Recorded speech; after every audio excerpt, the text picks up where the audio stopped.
OCI PIO player এলে ভারতের football কি রাতারাতি পাল্টে যাবে? হওয়া সম্ভব? হ্যাঁ, ওসিআই পিআইও প্লেয়ার এলে ভারতের ফুটবল রাতারাতি পাল্টানো সম্ভব। হ্যাঁ, ঠিকই শুনেছেন।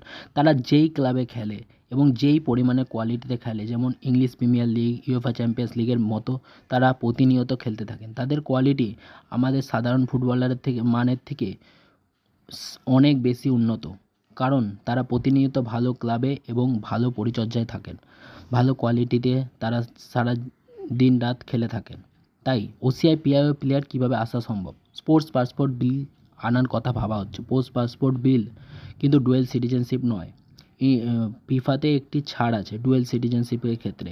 ইন্ডিয়ার বংশোদ্ভূত হলে তাহলে তাদের গ্র্যান্ড পেরেন্টস বা তাদের কোনো একজনের সিটিজেনশিপ থাকলে বাবা বা মার মধ্যে, তাহলে তাকে পোস্ট পাসপোর্ট বিল থাকলে তাকে দেওয়া সম্ভব। ইন্ডিয়ান প্রধানমন্ত্রী 2030 কমনওয়েলথ গেম এবং 2036-এর জন্য অলিম্পিক করার কথা ভাবছে ইন্ডিয়াতে। তাই তারা সমস্ত স্পোর্টসের জন্য এই ডুয়েল সিটিজেনশিপ আনার কথা ভাবছে। এতে ইন্ডিয়ান ফুটবলের উন্নতি হবে। ডুয়েল সিটিজেনশিপ নয় কিন্তু, এটি স্পোর্টস পাসপোর্ট বিল, যার মাধ্যমে ইন্ডিয়াকে স্পোর্টসের ক্ষেত্রে নাগরিকত্ব দিয়ে, স্পোর্টসের ক্ষেত্রে নাগরিকত্ব দিয়ে ইন্ডিয়াকে খেলানো যাবে। কিন্তু এটি সরাসরি নাগরিকত্ব না, স্পোর্টসের নাগরিকত্ব দিয়ে ইন্ডিয়াকে খেলানো সম্ভব। কিছু কিছু ক্ষেত্রে ইন্ডিয়ার সুদরে দেশের ক্ষেত্রে এগুলো করা সম্ভব। হ্যাঁ, এটি ব্রাজিল ম্যাচে হতে পারে। হ্যাঁ, এটি ব্রাজিল ম্যাচেও এই পোস্ট পাসপোর্ট বিল হয়ে এই প্লেয়ারগুলো আসতে পারে, কিংবা ব্রাজিল ম্যাচের 2-3 মাস পরেও আসতে পারে।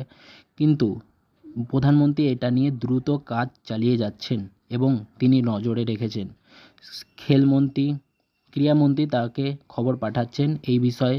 তিনি সব খেলোয়াড়দের তারা নজরে রাখছেন এবং চেষ্টা চালিয়ে যাচ্ছেন। স্পোর্টস পাসপোর্ট বিল এলে কোন কোন প্লেয়ারের দিকে নজর রাখা উচিত? যেমন ইয়ান ধান্দা যে মিডফিল্ডার, তার দিকে নজর রাখা উচিত, যে বিদেশে ক্লাবের মতো বড় ক্লাবে খেলে। আর্জেন্টাইকি মতো আরেকজন মিডফিল্ডার, তাকেও নজরে রাখা দরকার। এবং ডিলান মার্কান্ডের মতো উইঙ্গারকেও নজরে রাখা দরকার। এবং রাজীব লা ডেল পেজা, একেও নজরে রাখা দরকার। এবং ড্যানি বাতের মতো ডিফেন্ডার, এরা এলে ইন্ডিয়ার ফুটবল রাতারাতি পাল্টে যেতে পারে।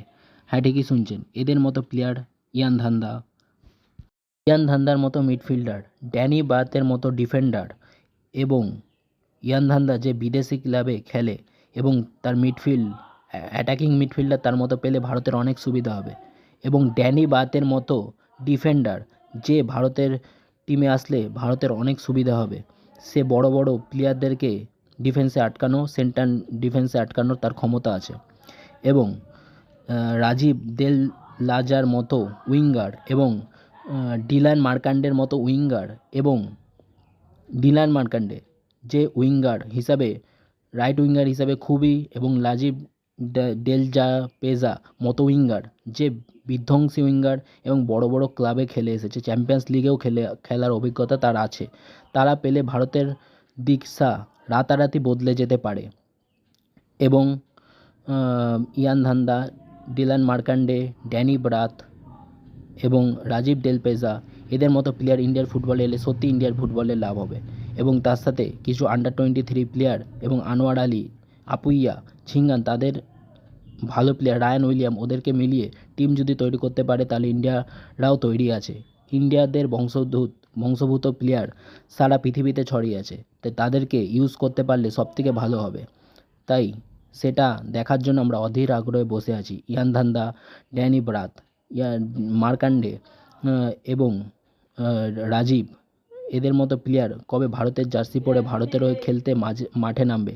সেটা কি হবে ইন্ডিয়া ভার্সেস ব্রাজিল ম্যাচ, কি India versus New Zealand match, ASEAN cup, sub championship, নাকি কোন খেলায়, নাকি কোনো কোয়ালিফায়ারে?